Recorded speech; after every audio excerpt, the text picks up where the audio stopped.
Nothing has ever changed the world as quickly as the internet has. Less than a decade ago, we went down to the Pentagon to do a story on something called information warfare, or cyber war, as some people called it then.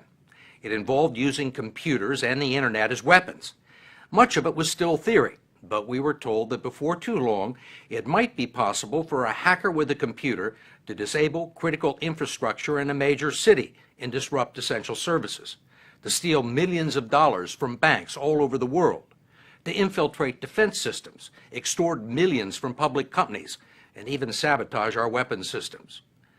Today, it is not only possible, all of that has actually happened, plus a lot more we don't even know about.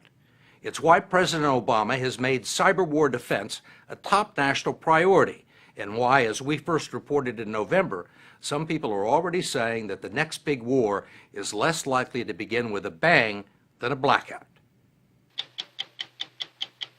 The story will continue in a moment.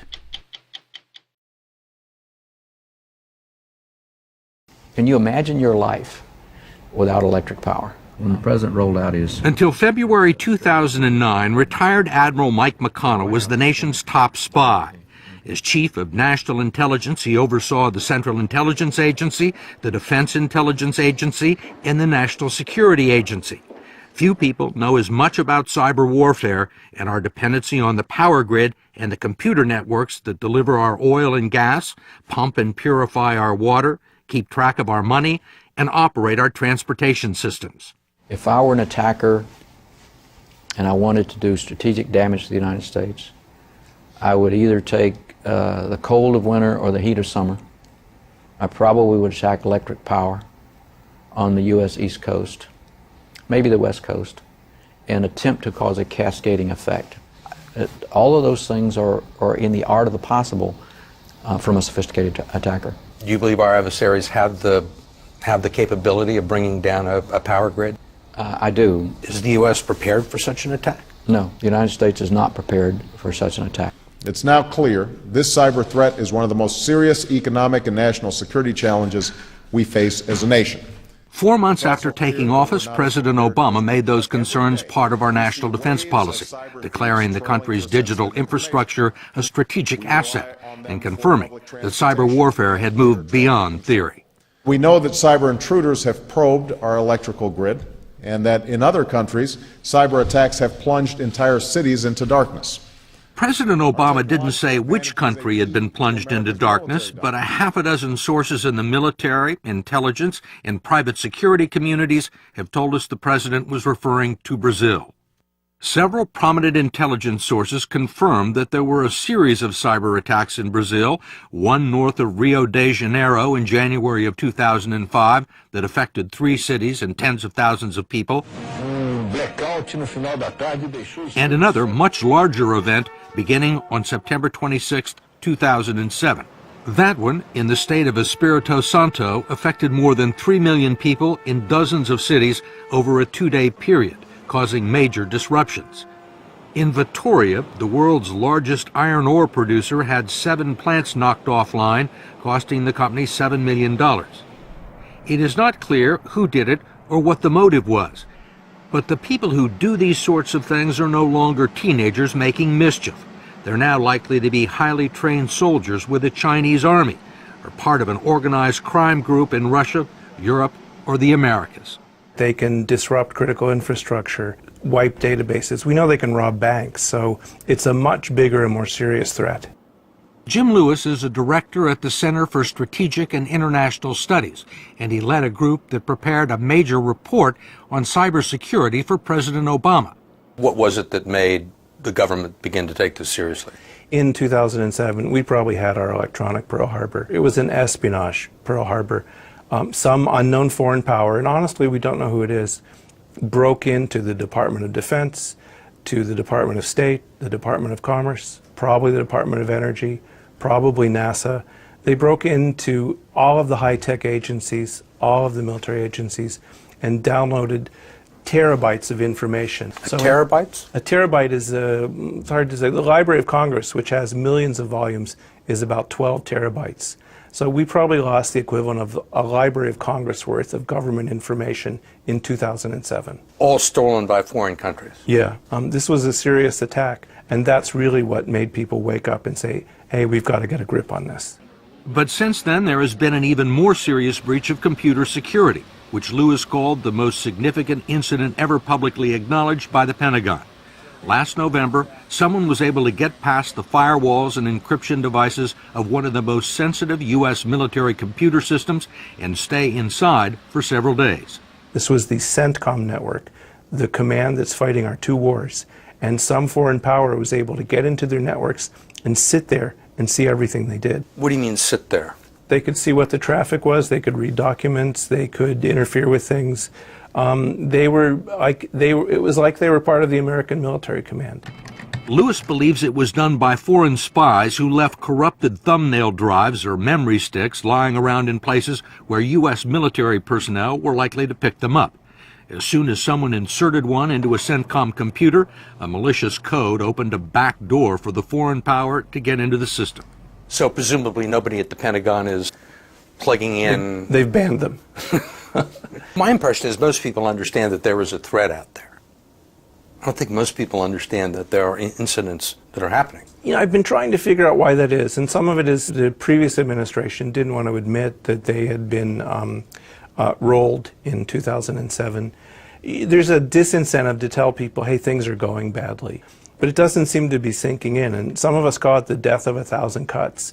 Every day, a little bit more of our intellectual property, our innovative skills, our military technology is stolen by somebody.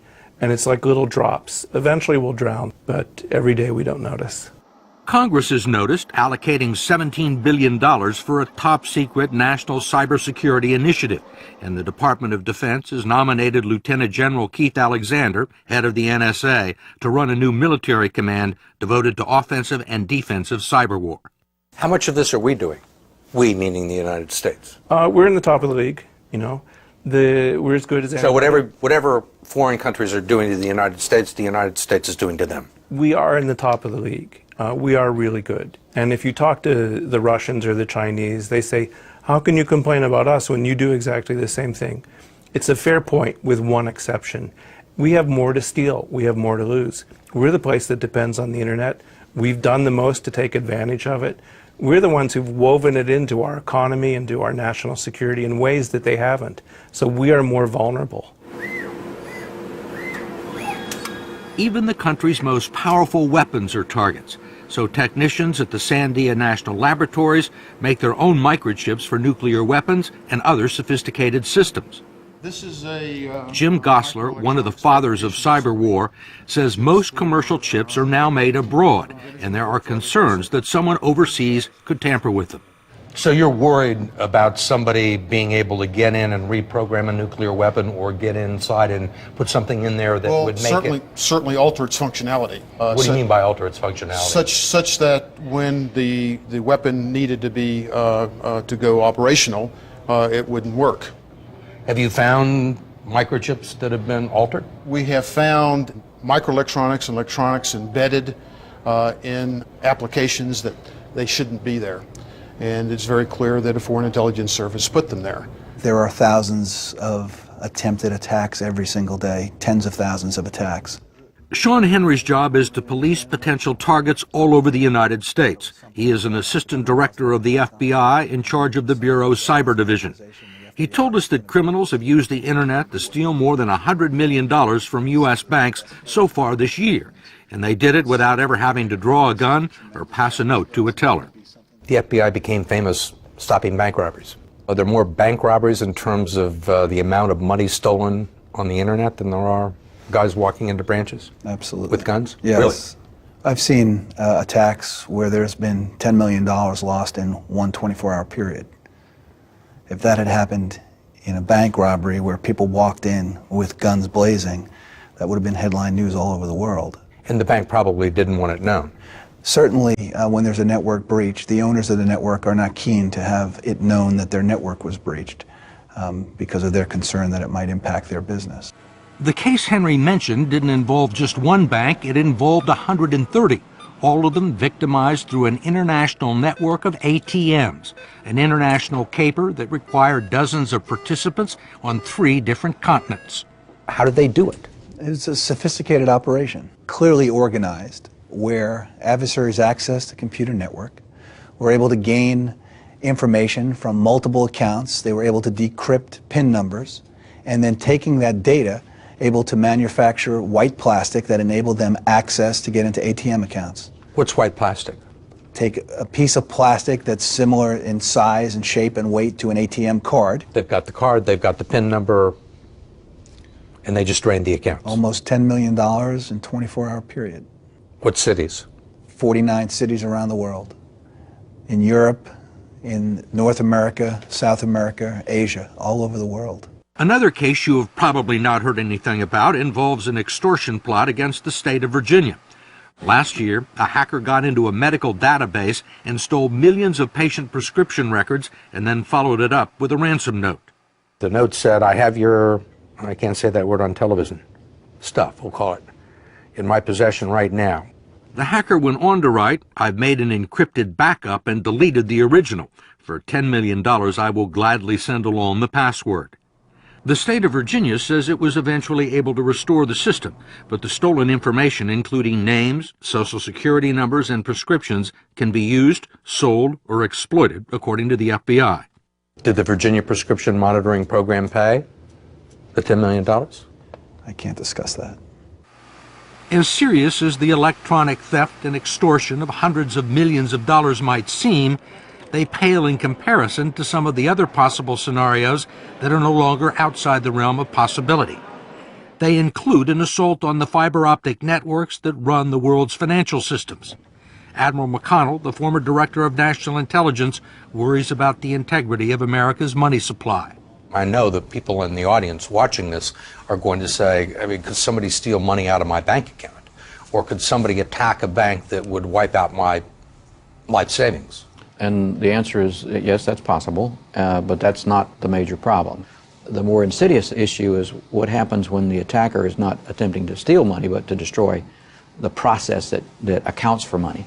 That's the real issue we have to worry about. To destroy the records. It's all record keeping. It's accountability of the wealth and the movement of that money through the system that has to be reconciled at the speed of light.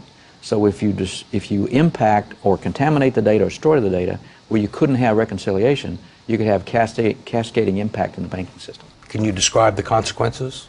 If everybody goes down to take the money out, it's not there. So that's the issue. Since banking is based on confidence, what happens when you destroy confidence? One top U.S. intelligence official is on record saying that the Chinese have already aggressively infiltrated the computer networks of some U.S. banks and are operating inside U.S. electrical grids, mapping out our networks and presumably leaving behind malicious software that could be used to sabotage the system. Can a penetrator or a perpetrator leave behind Yes. A penetrator. little things that will allow them to be there and watch and look Yes. and listen? And Any successful penetration has the potential for leaving behind a capability. do we believe that the governments have planted code in the power grid? Steve, I would be shocked if we're in a situation where tools and capability and techniques have not been left in U.S. computer and information systems. Of all the critical components of the U.S. infrastructure, the power grid is one of the most vulnerable to cyber attack. That's because the power grid is run and regulated by private utilities, which are unbeholden to government security decrees. I'll walk through the steps an attacker might take. Here at the Sandia National Laboratories, Department of Energy specialists like John Mulder try to hack into the computer systems of power and water companies and other sensitive targets in order to figure out the best way to sabotage them. It's all done with the company's permission in order to identify their vulnerabilities. And this is a graphic demonstration of how they could have destroyed an oil refinery by sending out code that caused a crucial component to overheat. The first thing you would do is turn it to manual control so that your automatic controls aren't protecting you. What would be your main target here? The heating element and the recirculator pump. If we could malfunction both of those, we could cause an explosion. How would you do that? The first thing we had to do was actually gain access to the network, and that's we've just got that as launch attack. And then we turn up the BTUs, and then we're turning off the recirculator pump. There we go. How realistic is this? It's very realistic. But the companies are under no obligation to fix the vulnerabilities, which was graphically demonstrated in a much more realistic fashion at the Idaho National Labs 2 years ago in a project called Aurora. A group of scientists and engineers at the Department of Energy facility wanted to see if they could physically blow up and permanently disable a 27-ton power generator using the internet. If you can hack into that control system, you can instruct the machine to tear itself apart. And that's what the Aurora test was. And if you've seen the video, it's kind of interesting because the machine starts to shudder, it's clearly shaking, and smoke starts to come out. It destroys itself. And what would be the real-world consequences of this? The big generators that we depend on for electrical power are, 1, expensive, 2, no longer made in the US, and 3, require a lead time of 3 or 4 months to order them. So it's not like if we break one, we can go down to the hardware store and get a replacement. If somebody really thought about this, they could knock a generator out, they could knock a power plant out for months, and that's the real consequence. This was the leap from theory to reality. When Congressman Jim Langevin, who chaired a subcommittee on cybersecurity, heard about it, he called representatives of the nation's electric utilities to Washington to find out what they were doing to fix the vulnerability. The committee was told that the problem was being addressed, but that turned out not to be the case. At a subsequent hearing 7 months later, Langevin's committee members discovered that almost nothing had been done. What do you think we are, a bunch of jerks? They lied to Congress, and I was outraged. And they admitted lying to Congress. That's right. They admitted that they misled Congress, that they did not give accurate testimony, and they subsequently had to retract their testimony. Have they made any progress since you caught them out on this lie? No, not sufficiently. The private sector has different priorities than we do in providing security. Their, in a sense, bottom line is about profits, and we need to change that. We need to change their motivation so that when we see a vulnerability like this, we can require them to fix it. Langevin and others have introduced legislation that would do just that. I look at this as like a pre-9/11 moment, where we identify a problem, we identify a threat, we know it exists, we know it's real, and we don't move quickly enough to fix the problem. What I'm worried about is because of so many competing priorities, so many issues that we have to deal with, we will not get focused on this problem until we have some catastrophic event. If the power grid was taken offline in the middle of winter, and it caused people to suffer and die, that would galvanize the nation. I hope we don't get there, but it's possible that we will.